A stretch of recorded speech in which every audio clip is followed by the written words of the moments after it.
Hello, good morning everyone. তোমরা সবাই কেমন আছো? আমার নতুন একটা ব্লগে সবাইকে স্বাগত জানাই। আমি বেশ কয়েকদিন হলো মিতুদের বাড়িতে এসেছি, আর আজকে আমি চলে যাচ্ছি। তো যাওয়ার সময় সবাইকে প্রণাম করে নিচ্ছি। ফার্স্টে প্রণাম করলাম জেঠিমাকে, আর আমাকে একটা ড্রেস উপহার দিয়েছে। তারপর প্রণাম করলাম জেঠুকে, আর এরপর মিতুকেও প্রণাম করে নিলাম।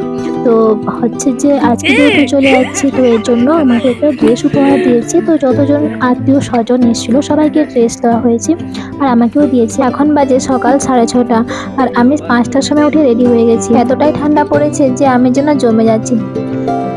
এটা হচ্ছে আমাদের মিনি বাস স্ট্যান্ড।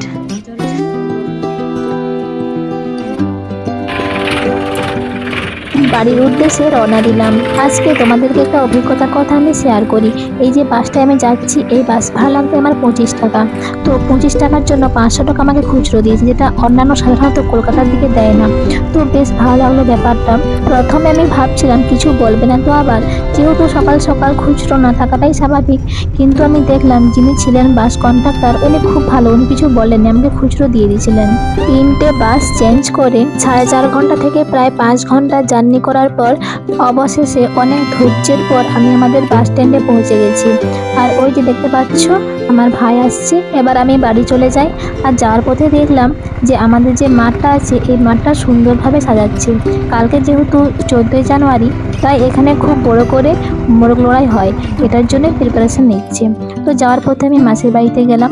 মাসিকে দেখছি যে উনুনটাকে সুন্দরভাবে তৈরি করছে, আর খুব সুন্দর লাগছে দেখতে। ওটা আমি অনেকক্ষণ ধরে মনোযোগ সহকারে দেখছি। পৌষ সংক্রান্তি মানেই তো পিঠে, আর পিঠে মানেই তো মাটির উনুন।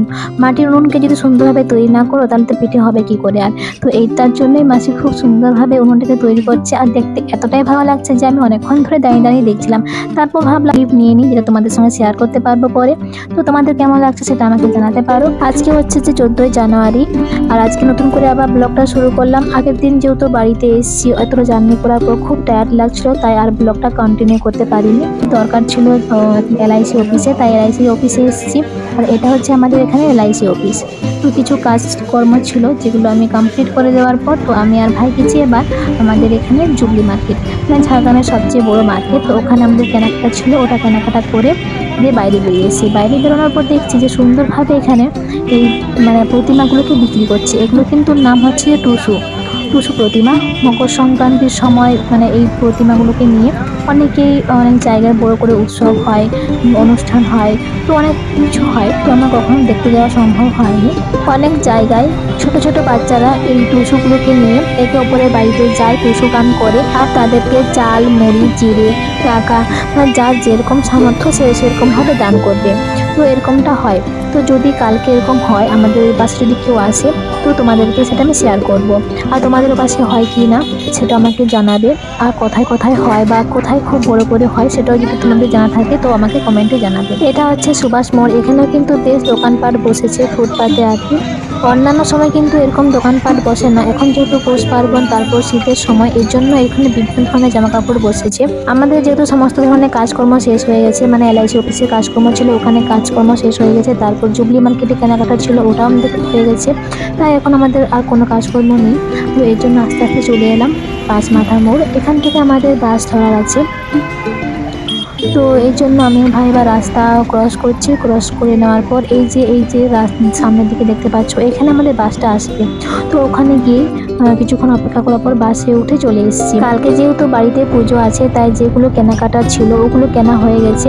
তো গুড়টা কেনা বাকি ছিল। মা বলছে যে খেজুর গুড় নিয়ে যাওয়ার জন্য। তো এখানে যেহেতু খেজুর গুড় তৈরি করা হয়, তা ওখান থেকে খেজুর গুড়টা কিনে নিলাম।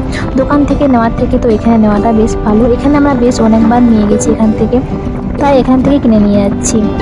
এবার আমি আর ভাই যাওয়ার সময় বেশ কিছু বিষয় নিয়ে আলোচনা করছি। মানে আর কি, কালকে অনেক জায়গায় অনেকে স্নান করতে যায়, তো ভাই কোথায় স্নান করতে যাবে ওকে জিজ্ঞেস করছি। আমি তো বাড়িতেই স্নান করব। আর এইদিকে মা রান্না বান্না শুরু করে দিয়েছে। এই কড়াইটা দেখে তোমাদের মনে হতে পারে যে এটা পুরনো কড়াই, কিন্তু একদমই তাই নয়। এটা নতুন কড়াই ছিল, কিন্তু জানি না কি করে যে 2-1 বার ব্যবহার করার পরে দেখা যাচ্ছে যে কড়াইতে এরকম কালো কালো দাগ হয়ে যাচ্ছে। তো তারপর আমাদের খাওয়া দাওয়া হয়ে গেছে। খাওয়া দাওয়া হয়ে যাওয়ার পর বাইরে আমাদের এভাবে পাতায় করে তো খাবার দেওয়া হচ্ছে, বাড়িতে যতজন সদস্য সংখ্যা থাকে সেই হিসেবে এরকম খাবার মানে ভাত আর তরকারি দেওয়া হয়। তো তোমাদের পাশে যদি এরকম দেওয়া হয়ে থাকে সেটা আমাকে কমেন্টে জানাবে, কিন্তু আমাদের বাড়িতে এরকম দেওয়া হয় এবং পাশে প্রত্যেকটা বাড়িতে এরকম দেওয়া হয়। তো আজকে এ পর্যন্ত, দেখা হবে কালকে নতুন একটা ব্লগে। ততক্ষণ তোমরা সুস্থ থেকো, ভালো থেকো আর সবাইকে ভালো রেখো। টাটা।